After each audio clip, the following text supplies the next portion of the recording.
तो जैसा कि लास्ट एपिसोड में हमने देखा था कि यांगकांग पर हेवनली पनिशमेंट आइस बन के बरस रही थी। इसी दरमियान कॉमन लोगों की मदद करने के लिए किन्मो अपने हेवनली डीमन सेक को काम पर लगा देता है और वो ग्रेट डाचो की रुइंस की तरफ निकल पड़ा। मगर रास्ते में ही उस पर अटैक होना शुरू हो जाते हैं। कई सारे अलग अलग फैक्शन के कल्टिवेटर उसे खत्म करने की कोशिश करने लगे, मगर किन्मो जैसे तैसे उनकी चंगुल से भाग निकला।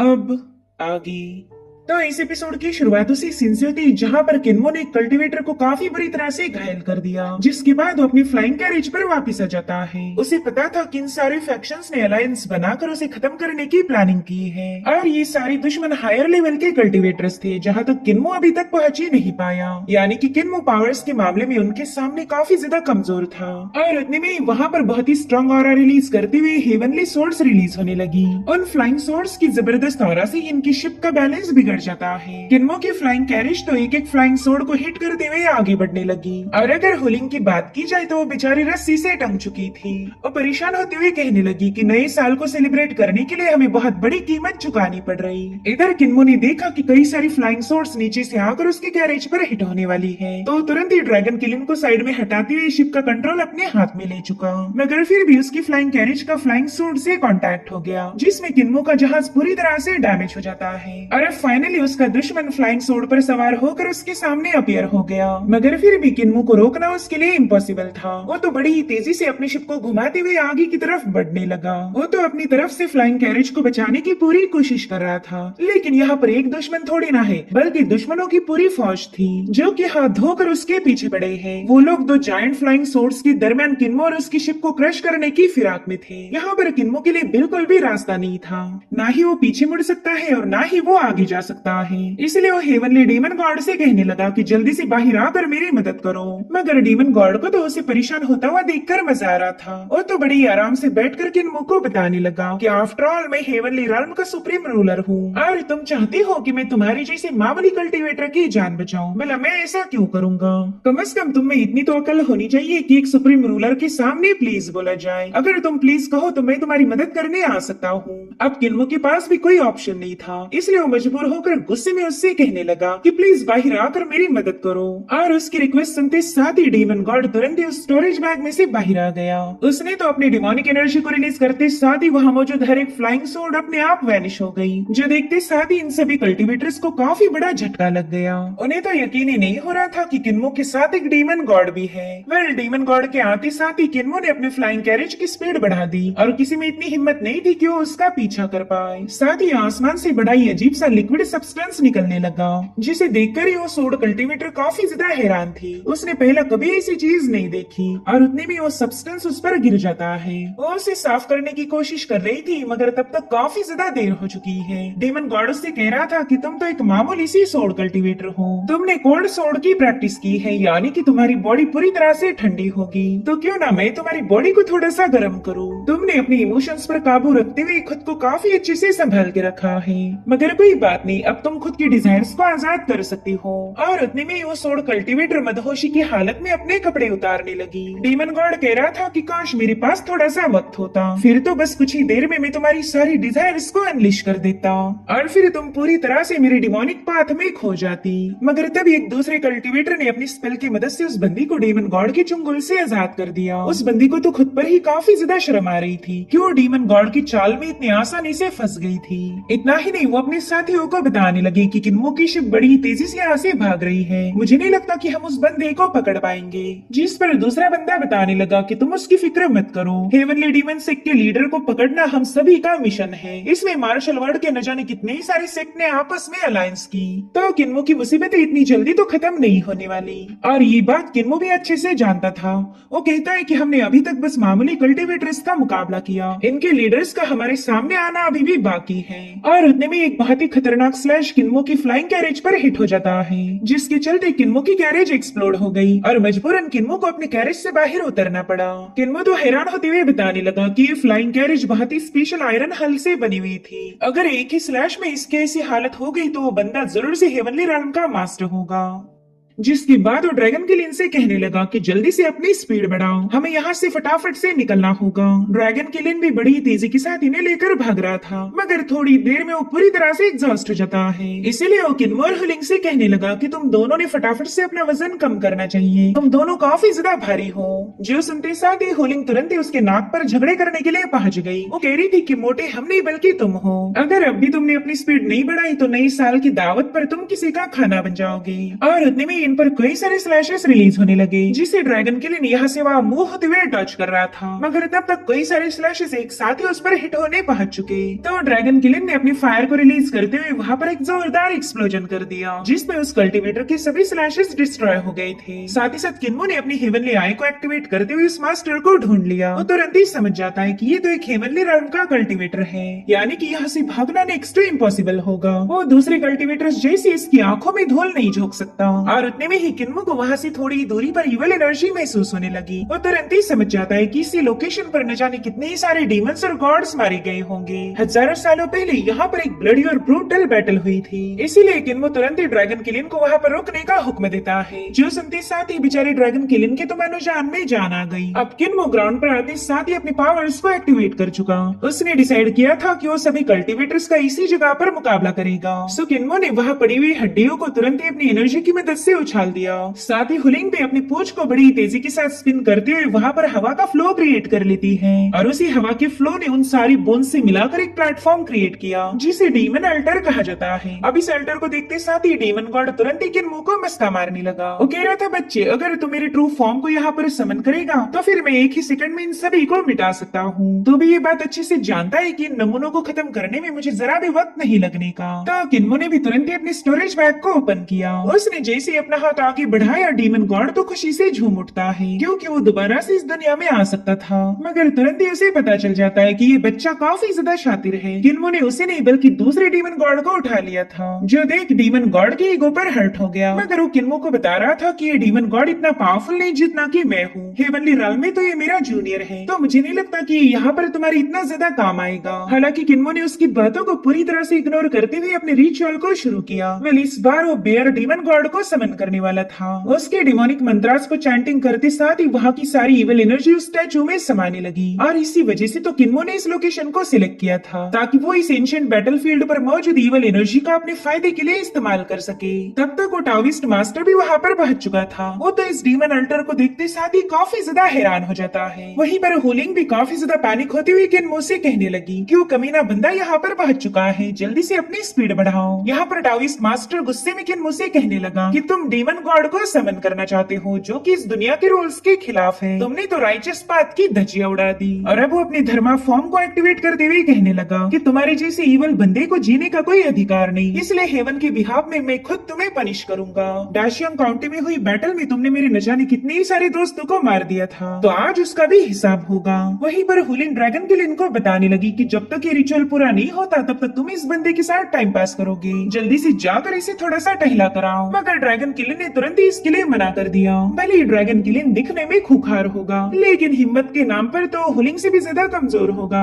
अब उसके मना करते साथ ही हुलिंग उसे धमकाने लगी, जो देख ड्रैगन किलिन बेचारा तुरंत ही उस टाविस्ट मास्टर की तरफ निकल पड़ा। उसने बड़ी हिम्मत करते हुए उस टाविस्ट मास्टर पर अपनी फायर से हमला कर दिया। ड्रैगन किलिन को उम्मीद थी कि उसके फायर अटैक में धर्मा फॉर्म जलकर राख हो जाएगा, लेकिन ऐसा तो बिल्कुल नहीं होता। वहीं पर डीमन गॉड भी इस टाविस्ट मास्टर की पावर देखकर थोड़ा सा इम्प्रेस हो गया। वो कह रहा था कि अभी भी ड्रैगन किलिन अगर पीछे नहीं हटा तो बस कुछ ही सेकंड्स के अंदर ये बंदा उसका कीमा बना देगा। और ड्रैगन किलिन को भी ये बात पता थी कि उसकी जान खतरे में है, मगर फिर भी वो पीछे नहीं हटता। वो बड़ी तेजी के साथ यहाँ से वहाँ मूव होते हुए इस बंदे के एनर्जी अटैक को काउंटर कर रहा था, मगर तब तक उस बंदे ने बड़ी आसानी के साथ ड्रैगन किलिन को जकड़ लिया। साथ ही वो टाविस्ट मास्टर उसे बताने लगा कि अगर मैं चाहूँ तो तुम्हें आसानी से खत्म कर सकता हूँ, लेकिन मैं ऐसा नहीं करूंगा, क्योंकि मेरी दुश्मनी तुमसे नहीं बल्कि तुम्हारे मास्टर से है। अगर तुम बेवजह मरना नहीं चाहते तो चुपचाप से मेरे सामने सरेंडर कर दो। अब ड्रैगन किलिन को उसके चुंगल में फंसता हुआ देखकर किन्मो ने डीमन गॉड को हुक्म दिया कि जाओ जल्दी से जाकर उस टाविस्ट मास्टर को थोड़ा सा ध्यान भटकाओ। लेकिन क्या कभी ऐसा हुआ है कि डीमन गॉड तुरंत ही किन्मो के ऑर्डर को फॉलो करे? वो किन्मो से कहने लगा कि तुमने मुझे इस टीन के डब्बे में ट्रैप करके रखा है, इसके होते हुए तो मैं अपनी पूरी पावर का इस्तेमाल ही नहीं कर पाऊंगा, इसलिए मैं उस टाविस्ट मास्टर का मुकाबला नहीं नहीं करूंगा क्योंकि मुझे मरने का कोई शौक नहीं। जो सुनते साथ ही किन्मो ने भी उसे ब्लैकमेल करना शुरू कर दिया। वो कह रहा था कि एक बात याद रखो, इस दुनिया में सिर्फ एक ही ऐसा इंसान है जो तुम्हें यहाँ पर समन कर सकता, और वो हूँ मैं। अगर मैं मारा गया तो फिर तुम इस दुनिया में कभी भी नहीं आ पाओगे, लेकिन अगर तुम मेरी मदद करो तो मैं भी तुम्हें डिसअपॉइंट नहीं करूंगा। और इतना कहते साथ ही किन्मो ने उसके सामने 2 सेलेस्टियल ट्रेजर्स निकाल के रख दिए ताकि डीमन गॉड बैटल में इनका भी इस्तेमाल कर पाए। अब ये सब देख डीमन गॉड दिल ही दिल में सोचने लगा कि ये बच्चा चाहता है कि मैं इस टाओइस्ट मास्टर का मुकाबला करूं, और अगर मैं इसकी मदद करने गया तो ये पूरी तरह से रिलैक्स हो जाएगा और फिर सही मौका मिलते साथ ही मैं इसका भी काम तमाम कर पाऊंगा। इस तरह से फाइनली मैं इस बच्चे की चुंगल से आजाद हो जाऊंगा। लेकिन फिर उसका ध्यान पड़ा अपनी बॉडी पर। वेल, इस ब्रॉन्ज बॉडी पर किन्मो ने न जाने कितने ही सारे मैकेनिज्म सेटअप किए थे, और तभी जाकर डीमन गॉड को रियलाइज हुआ कि अगर मैंने किन्मो को मारा तो ये मैकेनिज्म भी हमेशा के लिए लॉकडाउन हो जाएगा और मेरी सोल इस डीमन गॉड के स्टैचू से कभी बाहर नहीं आ पाएगी, और फिर वो टाओइस्ट मास्टर भी मुझ पर कब्जा कर लेगा। उससे अच्छा तो मैं किन्मो की ही बात सुन लूं। सबसे पहला मैं इस टाओइस्ट मास्टर से निपट लेता हूँ, बाद में आगे की प्लानिंग देखी जाएगी। इधर उस टाओइस्ट मास्टर ने ड्रैगन किलिन को बुरी तरह से घायल होकर नीचे पटक दिया था। वो मास्टर दिल ही दिल में सोचने लगा कि ये बीस्ट तो 7वीं रैंकिंग के पिनाकल पर पहुंच चुका है। मेरे ख्याल से किन्मो के पास इसके अलावा और कोई अलायंस नहीं। शायद हेवनली डीमन से कॉमन लोगों की मदद करने में इतना ज्यादा बिजी है कि उन्होंने अपने सेक्ट लीडर पर ध्यान ही नहीं दिया। बेचारा किन्मो आज अकेले ही मारा जाएगा। इधर ड्रैगन किलिन ने देखा कि वो जमीन पर पटका नहीं क्योंकि डीमन गॉड ने उसे पकड़ लिया था, और अब वो उसे साइड में फेंकते हुए सीधे टाओइस्ट मास्टर की तरफ निकल पड़ा। उसने तो वहाँ जाते साथ ही अपनी डिमोनिक पावर्स का इस्तेमाल करते हुए टाओइस्ट मास्टर पर पंचेस हिट करना शुरू कर दिए। साथ ही साथ वो अपनी ब्रॉन्ज बॉडी की फंक्शंस का पूरा फायदा उठा रहा था, मगर टाओइस्ट मास्टर पर इसके हमलों का कोई असर नहीं होता। वो तो बड़ी आसानी के साथ इस पपेट के अटैक को काउंटर कर रहा था, और फिर वो एक जोरदार लात के साथ उसे भी पीछे की तरफ पुश कर देता है। हालांकि डीमन गॉड ने जैसे तैसे खुद को संभालते हुए ग्योकिन को बाहर निकाल लिया। वैसे तो ये एक सेलेस्टियल ट्रेजर थी, लेकिन डीमन गॉड की इवल एनर्जी के साथ मर्ज होने के बाद ये स्लैशेस भी इवल पावर में बदल गए, और अब डीमन गॉड ने उस ग्यूकिन को प्ले करते हुए वहाँ पर इवल एनर्जी का एक बहुत बड़ा टोर्नेडो क्रिएट कर लिया। न जाने कितने ही सारे खतरनाक इवल उस ग्यूकिन से बाहर आने लगे। वो गुस्से में पूछ रहे थे कि बताओ हमें अवेकन करने की जरूरत किसने दिखाई, और फिर वो इवल एंटिटी टाओइस्ट मास्टर को अपने सामने देखते साथ ही समझ गई कि इसी ने मुझे अवेकन किया। वहीं पर टाओइस्ट मास्टर भी इस एंशिएंट ट्रेजर को देखकर काफी ज्यादा हैरान था। वो कह रहा था कि ये तो एंशिएंट ग्यूकिन है जिसे हजारों सालों पहले ट्री स्पिरिट की लकड़ी से बनाया गया था। अगर ये पावरफुल रेयर ट्रेजर मेरे हाथ लग जाए तो मजा आ जाएगा। यानी कि किन्मो को खत्म करने का उस बंदी को एक और बहाना मिल चुका था। इधर उस ग्यूकिन से बाहर आई हुई एंटिटी काफी ज्यादा पावरफुल थी। उसने अपनी साउंड वेव का इस्तेमाल करते हुए टाओइस्ट मास्टर को टॉर्चर करना शुरू कर दिया। इसलिए वो बंदा फटाफट से अपने ट्रू एसेंस का इस्तेमाल करते हुए उस एंटिटी पर अटैक कर देता है, और ये हमला इतना ज्यादा खतरनाक था कि वो एंटिटी वहीं पर डिस्ट्रॉय हो गई। साथ ही उस टाओइस्ट मास्टर ने डीमन गॉड पर भी अपना डोमिनेंस साबित कर दिया। उसकी इनियांग एनर्जी उस पूरी जगह पर जाल जैसे फैल गई, और अब वो इनियांग पावर डीमन गॉड पर अटैक करना शुरू कर देती है। डीमन गॉड ने भले ही अपने आसपास एक पावरफुल शील्ड फॉर्म कर ली थी, मगर फिर भी वो इनियांग एनर्जी के मुसलसल होने वाले हमलों को काउंटर नहीं कर पाता, और फाइनली एक जोरदार क्लैश के साथ डीमन गॉड भी घायल होकर नीचे पटक गया।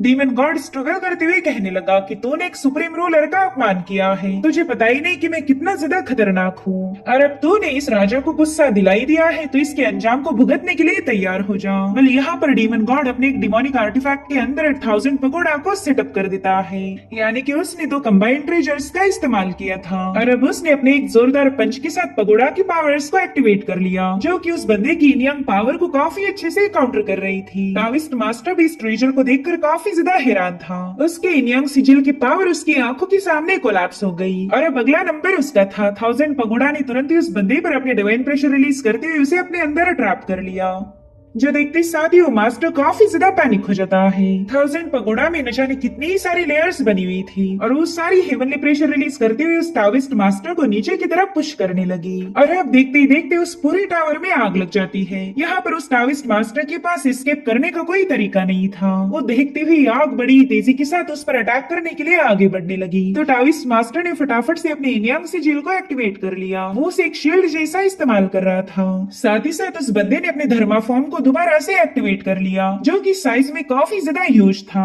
तो अब वो अपने पाम अटैक का इस्तेमाल करते हुए गोल्डन पगोड़ा को नीचे की तरफ पुश करने लगा। हालांकि डीमन गॉड ऐसा नहीं होने देता, वो भी दूसरी तरफ से आकर पगोड़ा को मेंटेन रखने की कोशिश कर रहा था। वेल यहाँ पर ये दोनों अपनी पूरी ताकत की आजमाइश कर रहे थे, मगर डीमन गॉड के पास अपना ट्रू फॉर्म नहीं था। वो तो अपने सोल ट्रेस के दम पर ही इस मुकाबले में कूद पड़ा और इसी का फायदा उठाते हुए टाओइस्ट मास्टर पूरी तरह से उस पर भारी पड़ जाता है। उसने पगोड़ा को सीधे डीमन गॉड पर ही क्लैश कर दिया था। डीमन गॉड के उस पगोड़ा के नीचे सप्रेस होते साथ ही वो मास्टर ऊपर से अपना हेवनली प्रेशर रिलीज करने लगा। वो इसी पगोड़ा का इस्तेमाल करते हुए डीमन गॉड को रास्ते से हटाना चाहता था और फाइनली डीमन गॉड के पूरी तरह से शांत होने के बाद उस धर्मा फॉर्म ने अपना प्रेशर रिलीज कर दिया। वहीं दूसरी तरफ किन्मो अभी भी डीमन मंत्राज की चैंटिंग करते हुए अपने रिचुअल को कंप्लीट करने की फिराक में था और लकीली वो अब इस रिचुअल के आखिरी पड़ाव में पहुंच चुका है। जब तक वो टाविस्ट मास्टर उसके पास पहुंच पाए तब तक किन्मो का रिचुअल कंप्लीट हो जाता है और फिर वहाँ पर बहुत ही स्ट्रॉन्ग डीमन एनर्जी रिलीज होते हुए उसमें से बेयर डीमन किंग अपीयर हो गया, जो कि दिखने में काफी ज्यादा भयानक और डोमिनेटिंग था। उसके गुस्से में रोर करने की वजह से वो पूरा पहाड़ी इलाका शेक हो रहा था। इधर ड्रैगन किलिन तो डर के मारे किन्मो के पीछे छुप जाता है। वेल यहाँ पर वो बेयर डीमन किंग कहने लगा कि तुम मामूली इंसानों ने मुझे यहाँ पर समन क्यों किया? कहीं तुम अपनी रान को पूरी तरह से डिस्ट्रॉय तो नहीं करना चाहते? अगर मुझे बेवजह यहाँ पर समन किया गया है तो फिर तुम्हें इसका खामियाजा भुगतना पड़ेगा। और उतने में उसकी नजर पड़ी हेवनली रान के डीमन गॉड पर। उसे घायल हालत में देखकर डीमन किंग जोर जोर से हंसते हुए उसका मजाक उड़ाने लगा। वो कह रहा था, बुड्ढे अब तो तू किसी काम का नहीं रहा। तुझे ऐसा लगता है कि तू हेवनली रान का सुप्रीम रूलर है, मगर फिर भी एक मामूली से मॉर्टल ने तेरी धज्जियां उड़ा दी। तूने तो चुल्लू भर पानी में डूब मरना चाहिए। जिसके बाद उकिन मुझसे कहने लगा कि समनर तुमने मुझे यहाँ बुलाया है तो बताओ तुम कौन सी चीज सैक्रिफाइस करोगे? फ्री फोकट के काम मुझे अच्छे नहीं लगते, तो बताओ मेरा नजराना कहाँ पर है? तो किन्मो ने फटाफट से टाओइस्ट मास्टर की तरफ उंगली उठा दी। वो बताने लगा कि मैं आपके लिए इस बंदे की बलि चढ़ाना चाहता हूँ। अब ये सुनते साथ ही डीमन किंग ने तुरंत ही टाओइस्ट मास्टर पर हमला कर दिया। उसके एक ही पंच में वो बंदा सीधा जमीन पर जाकर पटक गया। वहीं पर डीमन किंग उसकी पावर्स देखकर काफी ज्यादा इम्प्रेस हो गया। वो कह रहा था कि ये तो बहुत ही डिलीशियस छोटा सा कीड़ा है, इसे खाने में मुझे मजा आएगा। मगर उतने में एक फ्लाइंग सोर्ड सीधे आकर डीमन गॉड के सीने के आर पार घुस चुकी थी। वेल टाओइस्ट मास्टर ने डीमन किंग को खत्म करने के लिए उस पर स्नेक अटैक किया था, मगर डीमन किंग तो जोर जोर से हंसते हुए उसकी सोड टेक्निक की तारीफें करने लगा। वो कह रहा था, वाह तुमने एक बार फिर से मुझे इम्प्रेस कर दिया। तुम्हारी सोड टेक्निक अमेजिंग तो थी, लेकिन मैं असली फॉर्म में मौजूद नहीं, इसलिए तुम मेरा कुछ भी बिगाड़ नहीं सकते। और अब यहाँ पर वो अपने न जाने कितनी सारी डिमोनिक फिस्ट को रिलीज करते हुए कहने लगा कि एक स्टैचू को कोई मार नहीं सकता। और अब वो टाविस्ट मास्टर को एज ए पंचिंग बैग जैसे धोना शुरू कर देता है। डीमन गॉड की स्पीड को अगर कोई मामूली कल्टीवेटर देख ले तो उसे on the spot heart attack आ जाए। और अब यहाँ पर वो अपने हजारों लाखों मुक्कों की बारिश करते हुए टाविस्ट मास्टर की चटनी बनाई रहा था कि तभी वहाँ पर एक और कल्टीवेटर की एंट्री हो गई। उस बंदे ने अपनी एनर्जी का इस्तेमाल करते हुए उस डीमन किंग पर न जाने कितने ही सारे स्लैशेस रिलीज कर दिए और डीमन किंग चाहकर भी उन हमलों को रोक नहीं पाता। और अब फाइनली वो बंदा वहाँ पर पहुँच गया। वो टाविस्ट मास्टर से कह रहा था कि मेरे भाई मुझे माफ कर दो, यहाँ आने में थोड़ी सी देरी हो गई। और अब हम देख पाते कि उस बंदे ने डीमन किंग के गले पर जो वार किए थे उससे उसकी गर्दन कट चुकी है। उसका बड़ा सा सिर नीचे की तरफ गिरने लगा था और ये देख किन्मो भी थोड़ा सा परेशान हो गया, क्योंकि डीमन किंग ही उसके बचने की आखिरी उम्मीद है। अगर ये भी खत्म हो गया तो किन्मो अकेला इन दो कल्टीवेटर से निपट नहीं पाएगा। मगर जैसा कि डीमन किंग ने बताया था कि ये उसकी असली बॉडी ना होकर एक स्टैचू है, तो उसने फटाफट से अपनी कटी हुई मुंडी को ग्रैब करके दोबारा से अपनी बॉडी के साथ जोड़ लिया। वो हंसते हुए कहने लगा कि चलो एक और कुत्ता यहाँ पर आ चुका है। वेल इस बंदे का नाम है लो वेंशु और ये कन्फ्यूशियन सेक्ट का ट्रू डिसाइपल था। वो किन्मो को ग्रेट करते हुए बताने लगा कि मैं मास्टर कियांग का डायरेक्ट डिसाइपल हूँ। हेवनली डीमन सेक्ट के लीडर मेरी ग्रीटिंग्स को एक्सेप्ट कर लीजिए। साथ ही वो किन्मो को बताता है कि मेरे मास्टर इस दुनिया की हालत देखकर काफी ज्यादा परेशान है। यांगकांग नेशन पर हेवनली पनिशमेंट का आगाज हो चुका, जिसमें कई सारे मासूम लोग बेवजह सफर कर रहे हैं और इस हेवनली कैटास्ट्रोफी का रीजन है आपका हेवनली डीमन सेक्ट। इसलिए मेरे मास्टर ने मुझे यहाँ भेजा ताकि मैं हेवनली डीमन सेक्ट के लीडर को खत्म कर पाऊं। तो मैं उम्मीद करूंगा कि मेरे अटैक करने पर सीनियर किन्मो बिल्कुल भी बुरा नहीं मानेंगे। जिस पर किन्मो जवाब देते हुए कहने लगा कि मैं तुम्हारे मास्टर कियांग को अच्छे से जानता हूँ, अगर वो मुझे पनिश करना चाहता है तो खुद ही यहाँ पर आ जाता, मगर वो तो अपने डिसाइपल्स को यहाँ भेज रहा। भला मेरे जैसा महान सेक्ट लीडर तुम्हारे जैसे मामूली कल्टीवेटर्स का मुकाबला क्यों करे? ये तो मेरी शान में गुस्ताखी होगी। जिस पर वेंशु कहने लगा कि हमारा आपको ऑफेंड करने का कोई इरादा नहीं था। इनफैक्ट मास्टर कियांग खुद यहाँ पर आने वाले थे, मगर उन्हें कुछ अर्जेंट मैटर्स को अटेंड करना है। हेवनली पनिशमेंट से कॉमन लोगों को बचाना ही हमारा फर्ज होगा। तो किन्मो भी अमेज होते हुए उससे पूछने लगा कि जरा बताओ कि तुम्हारा मास्टर कॉमन लोगों को कैसे बचाने वाला है, क्योंकि जहाँ तक मैं जानता हूँ यांगकांग के लोगों को मेरा हेवनली डीमन सेक्ट रेस्क्यू कर रहा है। वहाँ पर हमें कोई दूसरी सेक्ट के लोग नजर नहीं आए। जिस पर विंशु जवाब देते हुए बताने लगा कि हमारे मास्टर का तरीका थोड़ा सा अलग है। यांगकांग में जितने भी नए नियमों को एस्टेब्लिश किया था उन सभी को हटाकर हेवन के सामने माफी मांगनी पड़ेगी। अगर गुनाहों को कबूल किया जाए तो हो सकता है हेवन यांगकांग को एक नया मौका दे। सो यहाँ पर विंशु की बातें सुनकर किन्मो थोड़ा सा सोच में पड़ गया। वो सोचता है कि यांगकांग में नए नियमों को एम्पर और इम्पेरियल एडवाइजर ने ही एस्टेब्लिश किया था। अब इम्पेरियल एडवाइजर तो यांगकांग से बिना किसी ट्रेस के गायब हो गए। इसका मतलब तो ये होगा कि ये लोग एक ही बंदे को असैसिनेट करेंगे। तो किन्मो वांशु से कहने लगा कि मेरे ख्याल से तुम्हारे मास्टर कियोंग यांगकांग के एम्परर को मारना चाहते हैं। ये तो एक बहुत बड़ा क्राइम होगा। क्या वाकई तुम इसे कमिट करना चाहते हो? वेल, एम्परर के असैसिनेशन की बात सुनते साथ ही वो टाओइस्ट मास्टर भी काफी ज्यादा पैनिक हो गया। इसका मतलब इसे भी इन लोगों की असली प्लानिंग के बारे में कोई आइडिया नहीं थी। अब किन्मो वेंशु से कहने लगा कि तुम्हारे मास्टर ने इंपीरियल एडवाइजर के सामने वादा किया था कि वो लोग इस दुनिया के मैटर में कोई इंटरफेयर नहीं करेंगे। तो फिर तुम्हारा मास्टर अपने ही प्रॉमिस को ब्रेक कैसे कर सकता है? तुम खुद को राइचियस सेक्ट मानते आए हो, मगर तुम्हें तो अपने ही वादों की कोई फिक्र नहीं। अब इस पर क्या जवाब दिया जाए ये तो वेंशु को भी समझ नहीं आ रहा था। एक नेशन के एम्परर को खत्म करना देशद्रोह से कम नहीं होगा। और उतने में वहाँ पर एक और कल्टीवेटर पहुँच जाती है। वो किन्मो को बताने लगी कि ये दुनिया हमारे लिए काफी ज्यादा इम्पोर्टेंट है। इसे बचाने की खातिर हमें कभी कभार अपने ही वादों को तोड़ना पड़ता। खैर, मैं हूँ लिंगशु पैलेस की कल्टीवेटर किंग्यू और मैं यहाँ पर हेवनली डीमन सेक्ट के लीडर को मारने आई हूँ। वेल, किंग्यू ने सारी बातें अपनी गर्दन झुकाकर कही थी। जो देख किन्मो से कहता है कि तुम वैसे तो मुझे मारने आई हो, फिर ये बेकार की फॉर्मेलिटीज की क्या जरूरत? जिस पर किंग्यू बताने लगी कि हम दुश्मन के साथ भी बदतमीजी नहीं करते। अगर वो हमारे दुश्मन है तो इसका मतलब ये हुआ कि उनमें भी थोड़ी बहुत काबिलियत होगी। अगर मैं बिना ग्रीटिंग्स के हेवनली डीमन सेक्ट के लीडर पर अटैक करूँ तो ये बिल्कुल भी अप्रोप्रिएट नहीं होगा। ये तो ऐसा लगेगा कि हम अपने मुकाबले कमजोर बच्चे का कत्ल कर रहे हैं। वैसे सच बताओ तो तुम काफी ज्यादा यंग हो और साथ ही साथ कल्टीवेशन में भी तुमने कोई खास कारनामा नहीं किया, मगर हो तो तुम हेवनली डीमन सेक्ट के मास्टर, यानी कि रैंकिंग के मामले में तुमने हम सबको पीछे छोड़ दिया। इसलिए हमारे स्ट्राइक्स को बुली करना मत समझो। किन्मो उनसे कहने लगा कि तुम इस दुनिया को बचाने की खातिर अपने वादे को तोड़ रहे हो, लेकिन जब डीमंस ने इस दुनिया पर अटैक किया था तब तो तुम्हें इस दुनिया को बचाने का जरा भी ख्याल नहीं आया। डीमंस तो हमेशा से ही इंसानों को बुली करते आ रही, तो फिर तुमने उन डीमंस का खात्मा क्यों नहीं किया? उस वक्त तो तुम अपने रूल्स को फॉलो कर रहे थे कि हमें इस दुनिया में इंटरफेयर नहीं करना, और आज अचानक से तुम्हारे अंदर का ईमान जाग गया। खैर, मैं ये भी जानता हूँ कि तुम अपने साथ कई सारे और लोगों को भी लेके आए हो, तो उन्हें भी छुपने की कोई जरूरत नहीं, जल्दी से मेरे सामने आ जाओ। और उतने में एक हेड बड़ी तेजी के साथ किन्मो के पास से गुजर गई। वेल, ये हेड थी एक ज़ेन मास्टर की जिसका नाम है पुशान। वो किन्मो को बताने लगा कि तुम्हारे हेवनली डीमन सेक्ट ने न जाने कितने ही सारे पापों को अंजाम दिया है, और इसी वजह से मैं पुशान सीधा यहाँ चला आया ताकि हेवनली डीमन सेक्ट के मास्टर के बोझ को थोड़ा सा कम कर सकूं। आपको खत्म करने के बाद आपका कार्मिक बर्डन थोड़ा सा कम हो जाएगा। इस तरह से आपको अगले जन्म में पीस की प्राप्ति होगी। और अब हमें एक और मास्टर दिखाया गया जो कि बेगर सेक्ट से बिलोंग करता है। वो कहने लगा कि मेरा नाम है लियो सेनपा और मैं बेगर सेक्ट के लोटस हॉल का मास्टर हूँ। वैसे तो आपको खत्म करना ही मेरा मकसद था, लेकिन आपके साथ जो फॉक्स डीमन है उसे भी मरना पड़ेगा, क्योंकि इसने एक बार हमारे मास्टर को ऑफेंड किया था।